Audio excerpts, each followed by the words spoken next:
So, two final things before we wrap. The first is, what has your experience been in terms of observing the changes that have happened in the business landscape over the last year with what has happened with the pandemic? One, how much time you have?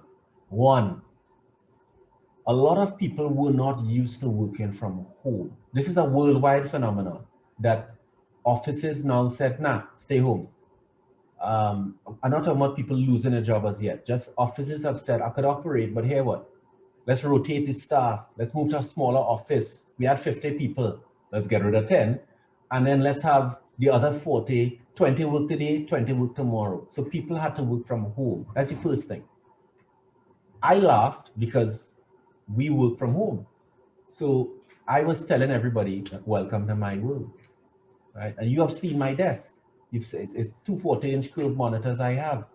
So that dynamic of people, people got used to what I used to call a cubicle life. You get up in the morning, you bathe, you change, you ride out in the car, you're in traffic, you fight a far park, you run inside the office, you work in a cubicle, you leave, you do the reverse. People became used to that. And to have to change from that to working from home, I think was a culture shock for some people. I think it still is. That's the first thing I saw. The second thing, obviously, is a drop in revenue, depending on your industry. Entertainment industry, food, drop, bad drop. I lost 1, 2, 3, 4 clients that were in the entertainment and food industry.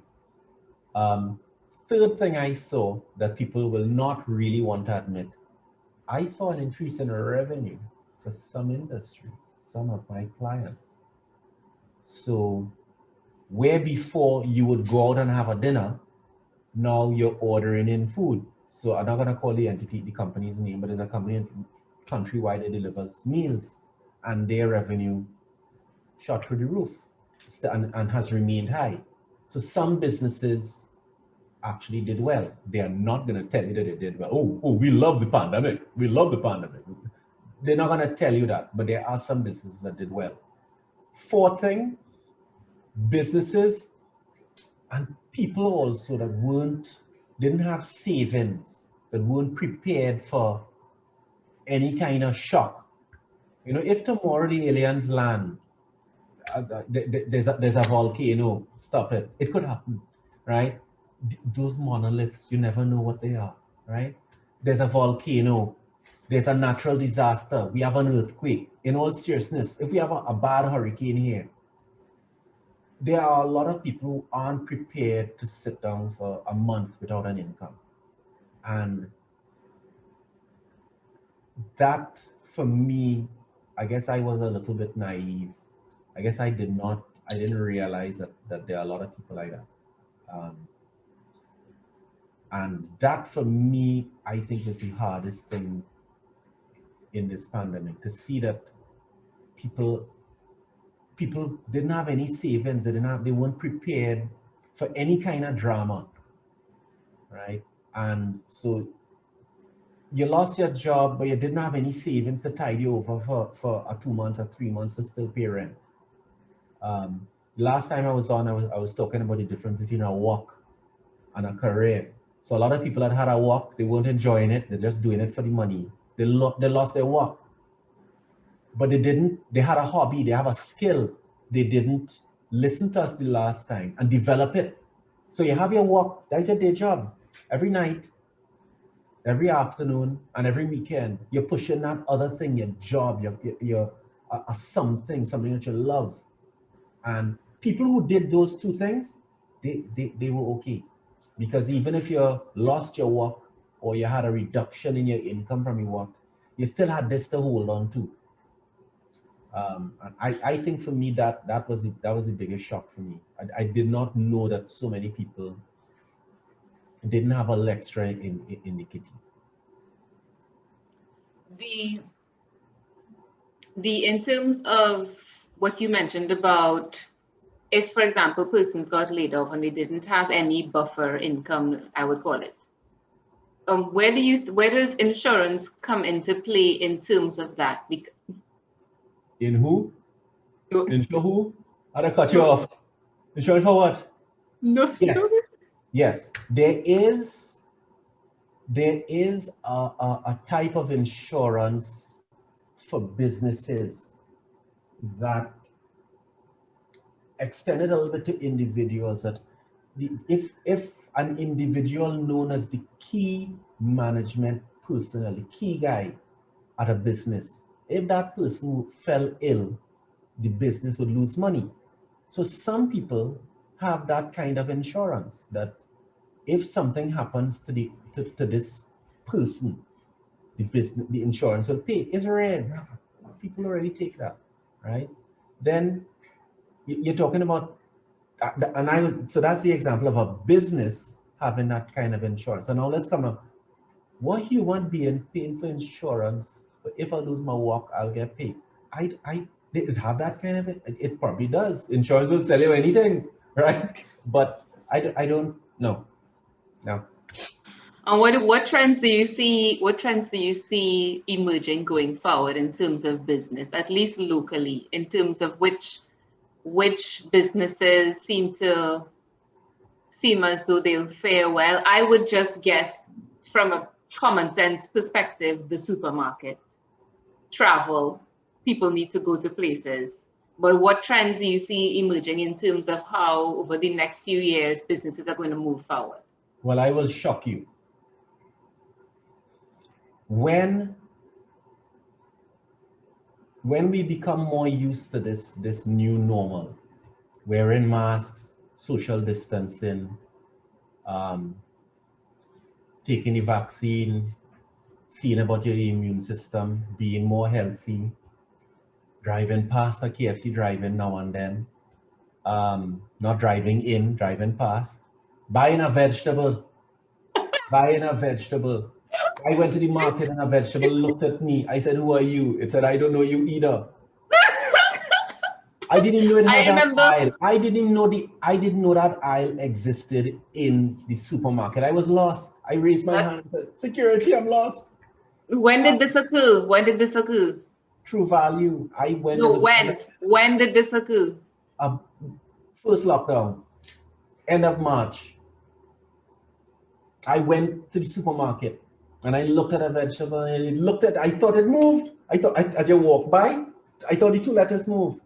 Um, when we really get used to this thing and the restrictions are lighten up a little bit, I'm going to shock you. I think that there's going to be an explosion of expenditure in Trinidad and Tobago.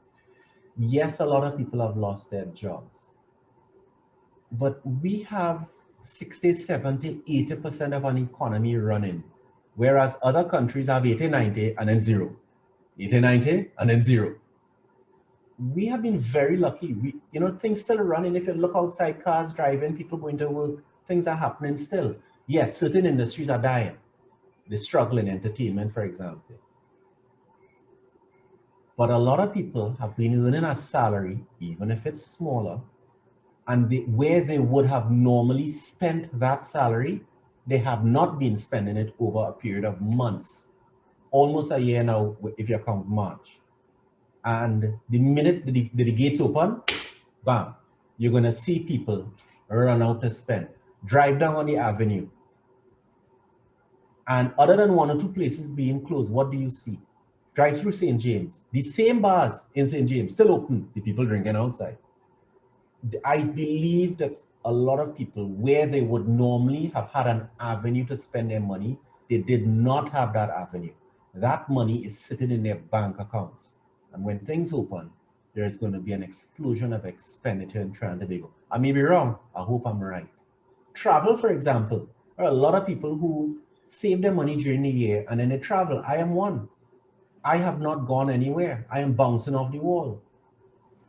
So when things are open, I'm going to travel. That's just one example. Another example is a funny one. Medical professionals have been doing pretty well. People put off elective surgeries during Carnival. I did not know that. In a direct choice between paying for 3 Carnival fetes and a frontline costume or fixing something that you needed to fix, people choose the fetes and the costume. Yes, that has been happening. So, here's another one. If possible, as happened once before, if possible, the government announces a carnival later down in the year, a mini something, explosion. Streets will be filled. Next year's carnival, knock on wood, there's going to be a carnival next year. Explosion. Place will be full. You will be in a frontline costume, we know you. Okay, you think so? You think I'll be in a frontline costume? Okay. Very much so. Um, Wait, if I'm correct, up on the stage advertising the costume in the stadium oh, at the you think band so? launch. Okay. All right. At the Well, we'll band launch. see. Well, we'll see. We'll see how that goes. So it has been a very entertaining hour as usual, Robert. You know, you're one of my favorites. DRA Consulting says that she doesn't have any questions. Um, so just to officially, even though I am going to invite DRA Consulting to come on and speak for 5 minutes, so we can at least have a nice closer. But before that, you can tell the persons watching the Ashanna channel, let them know what services you provide. As I say, it's the first accountant I've met who has an actual, I don't want to say this because I don't want our accountant to feel bad, but honestly, I didn't even know somebody like this exists, an accountant who actually has a personality and who's so entertaining, who hosts weddings. It blew my mind. So the most entertaining accountant you will find. So you can let the persons know what services Reical Services offers and how persons can get in touch with you. Good. Reical Services was formed in late 2015.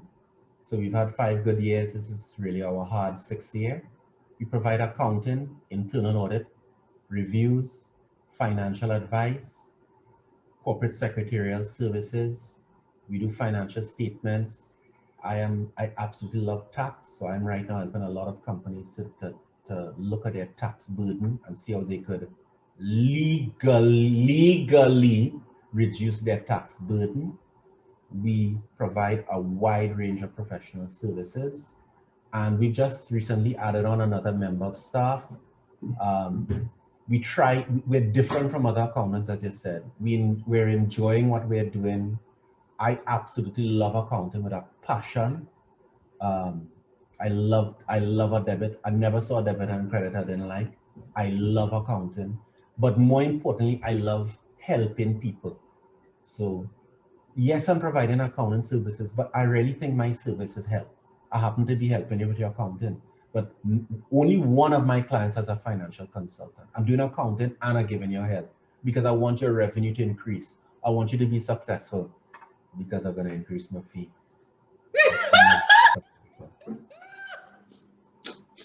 You can get in touch with us, Robert at reicalservices.com, REICL services.com, or Kathy at reicalservices.com. And that's the next thing, not accounts at Reical Services info. No, it's a person, it's Robert or Kathy at reicalservices.com.